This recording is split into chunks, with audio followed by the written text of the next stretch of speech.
명절 어떻게 잘 보냈어요? 맛있는 것도 많이 먹고 또 할아버지 할머니도 만나고 잘 보냈죠? 오늘의 말씀은 말씀에 능력이 있네라는 제목으로 말씀을 전할 거예요.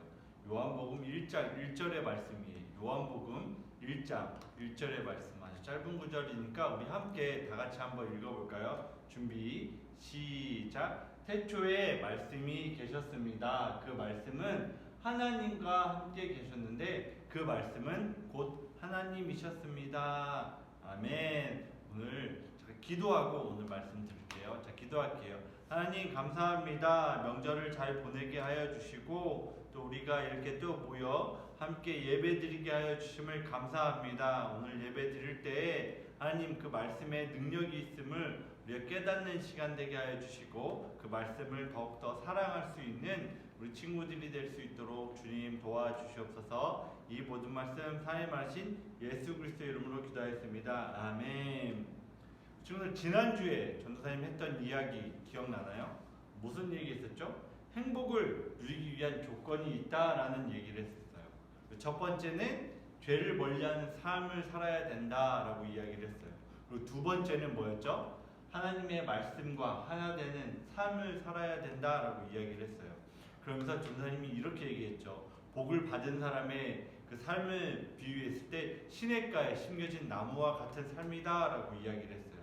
그래서 시냇가에 심겨진 나무와 같은 삶이란 무엇인가 라고 이야기했을 때 하나님의 말씀이 내 삶의 기준이 되는 그런 삶이 바로 시냇가에 심겨진 나무와 같은 삶이다 라고 이야기를 했어요. 그리고 두 번째는 뭐였어요? 하나님이 나의 삶을 이끄심을 우리가 인정하고 또 그 하나님의 그 이끄심에 따라 살아가는 삶, 그것이 바로 시냇가에 심겨진 나무와 같은 삶이다 라고 이야기를 했어요. 그것이 바로 이 성경에서 이야기하는 복을 받은 사람들의 삶이라는 것.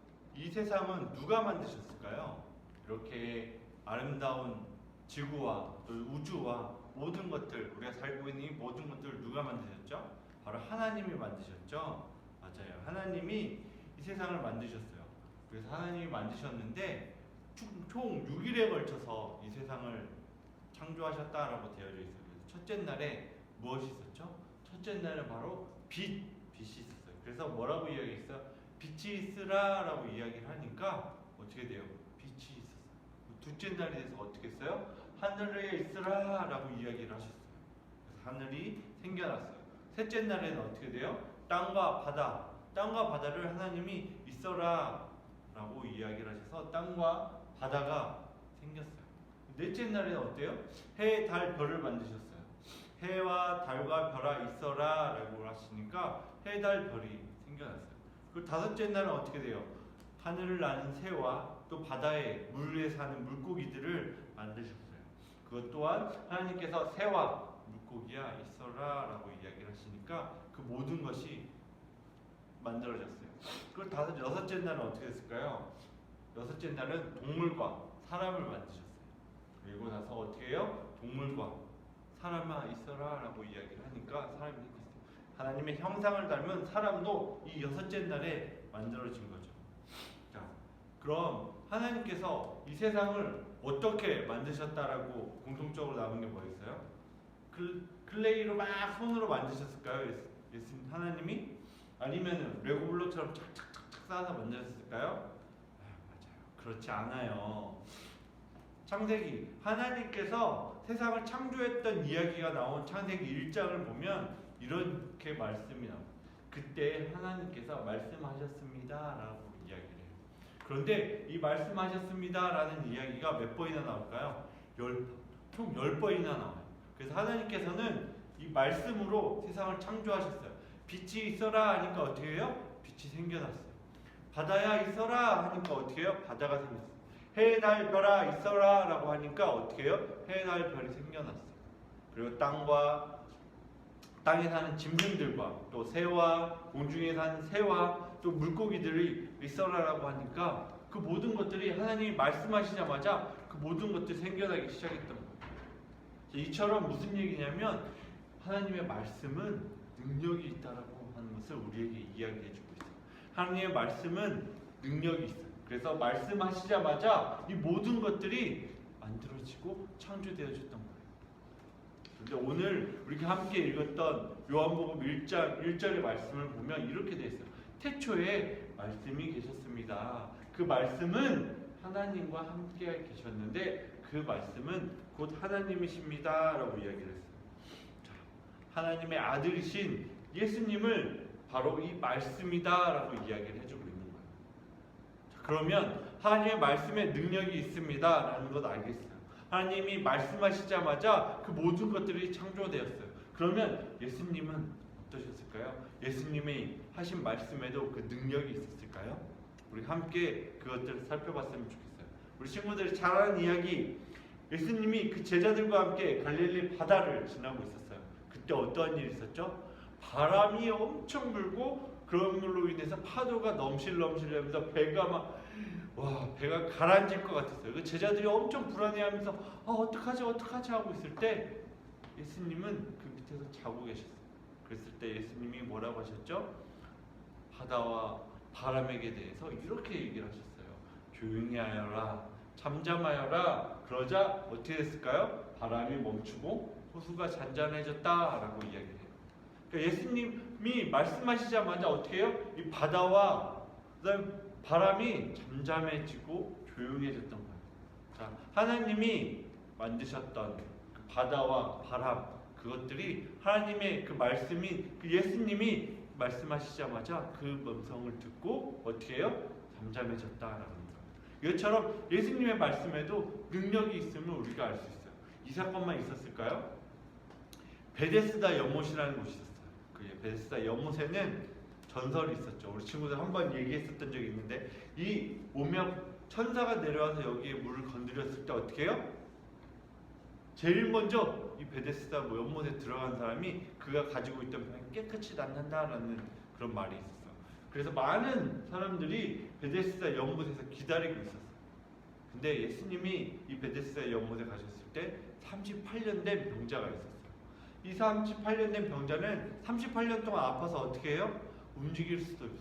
그냥 보통 아픈 것이 아니라 잠깐 아프고 만 것이 아니라 38년 동안 움직이지도 못하고 가만히 있어요. 걷지도 못하고 제대로 혼자서 먹지도 못하고. 그래서 이 사람이 할 수 있는 것은, 유일한 것은 뭐냐요? 베데스다 연못에 누워있는 것밖에 할 수 없었어요. 그랬는데 그 연못에 누워있던, 베데스다 연못에 누워있던 그 병자를 예수님이 보시고 이렇게 얘기하셨어요. 그때 예수님께서 어떻게 하셨다고? 말씀하셨습니다. 일어나서 당신의 침상을 들고 걸어가십시오. 이 이야기를 들은 이 38년 된 병자가 어떻게 했을까? 벌떡 일어나 자신의 침상을 들고 자기 집으로 걸어갔어요. 어떻게 해요? 예수님도 말씀하시자마자 이 아픈 사람의 병이 고쳐졌어요. 뭐예요? 예수님의 말씀에도 우리의 그 능력이 있음을 우리가 알 수 있죠. 그리고 또 있어요. 또 다른 사람을 만났어요. 백부장의 하인을 만났어요. 백부장이 자기네 하인이 중풍병에 걸려서 아파가지고 누워있는 걸 보면서 어떻게 해요? 너무나 마음이 아파서 예수님을 찾아왔어요. 예수님을 찾아오면, 예수님에게 오면 그 자기의 신하가 나을 거라고 생각을 한 거죠, 하인이. 그래서 예수님이 그래, 그 얘기를 듣고 내가 너의 집에 가서 그 너의 하인의 병을 낫게 해주겠다라고 얘기를 했어요. 그리고 걸어가려고 하는데 백부장이 뭐라고 했죠? 아닙니다. 예수님이 말씀만 하시면 그 병이 나을 줄을 내가 믿습니다 라고 얘기를 하셨어요. 그의 믿음을 보시고 예수님이 그 백부장을 칭찬하시면서 이렇게 얘기를 하셨어요. 예수님께서 백부장에게 어떻게 했다고? 말씀하셨습니다. 가거라, 내가 믿은 대로 내게 이루어질 것이다. 그러자 백부장의 종이 어떻게 해요? 그 순간 치료되었습니다 라고 이야기했어요. 예수님이 멀리 있는 백부장의 하인에게 직접 가지 않고 말씀하심으로 백부장의 하인이 그 병에서 낫게 되었다는 거죠. 이처럼 예수님의 말씀에는 능력이 있고 생명이 있음을 우리가 알 수 있어요. 또 한 사람, 회당장 야이로라는 사람이 있어요. 그 사람이 오늘 예수님께 찾아왔어요. 예수님, 나의 딸, 12살 된 나의 딸이 죽어가고 있습니다. 예수님 오셔서 고쳐주세요 라고 이야기를 했어요. 예수님이 어떻게 해요? 그 소녀를 만나기 위해 길을 가고 있었어요. 그런데 가는 도중에 그 회당장의 집에 있던 사람이 그 두 사람을 찾아와서 뭐라고 얘기했어요? 회당장님, 당신의 딸이 이미 죽었습니다 라고 이야기를 했어요. 그 얘기를 듣고 예수님은 그 갈 길을 포기하셨을까요? 그렇지 않았어요. 끝까지 그의 회당장의 집에 가서 보니까 어떻게 해요? 막 사는 사람들이 울고 있어요. 이미 죽었다라고 생각하고 막 울고 있어요. 이미 죽은 걸 확인했기 때문에 많은 사람들이 울고 있는 거예요. 어떡하죠? 막 슬피 울고 있을 때 예수님이 아니다. 이 소녀는 죽은 것이 아니라 자고 있다라고 했을 때 그 많은 사람들이 예수님을 비웃었어요. 왜냐하면 자기 눈으로 죽은 것을 확인했었기 때문이에요. 그래서 거의 장례식을 치르면서 이제는 살아올 수 없다라고 생각을 했는데 예수님이 그 딸에게 갔어요. 그리고 이렇게 얘기하셨어요. 아이 손을 붙잡고 달리다구 라고 했어요. 소녀야 일어나라, 소녀야 일어나라 라고 이야기를 하자 어떻게 돼요? 소녀가 일어나서 걷기 시작했어요.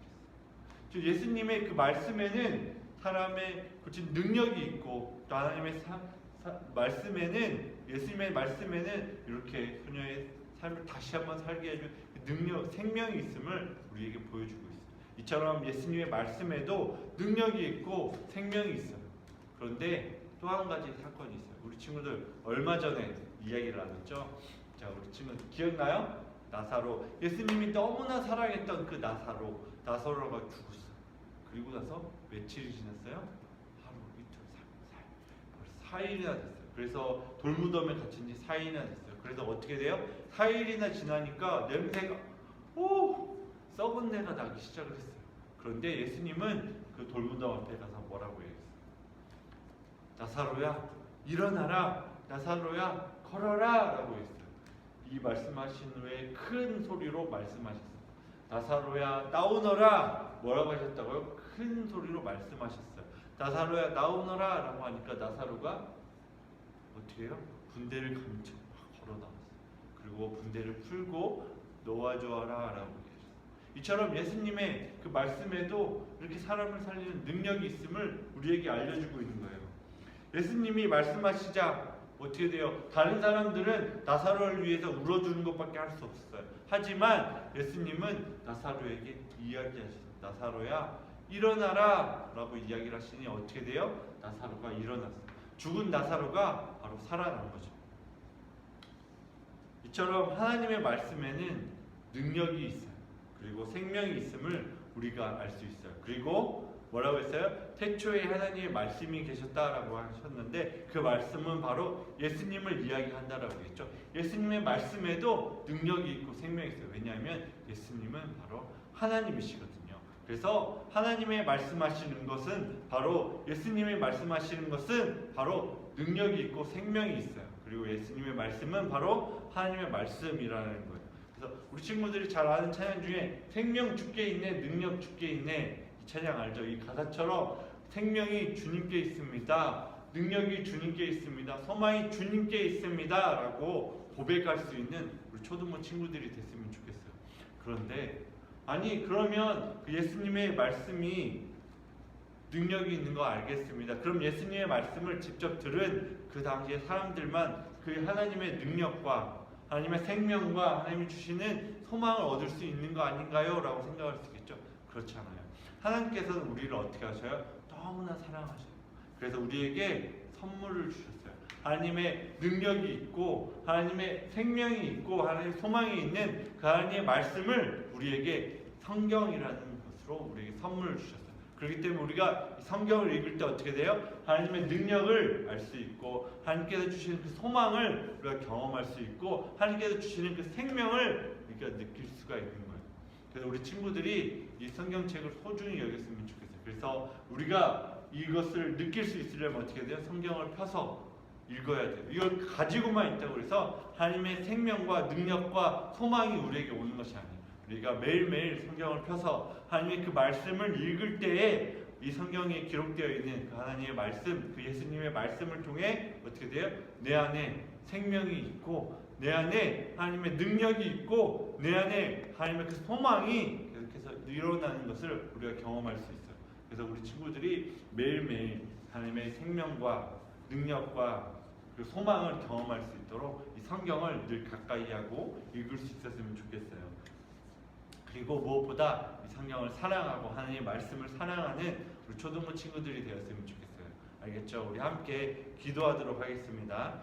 하나님의 말씀 가운데 생명이 있고 능력이 있고 소망이 있음을 우리가 고백합니다. 주님, 우리에게 주신 하나님의 그 선물인 성경을 우리가 더욱더 사모하고 사랑하고 소중히 여길 수 있도록 주님 도와주시옵소서.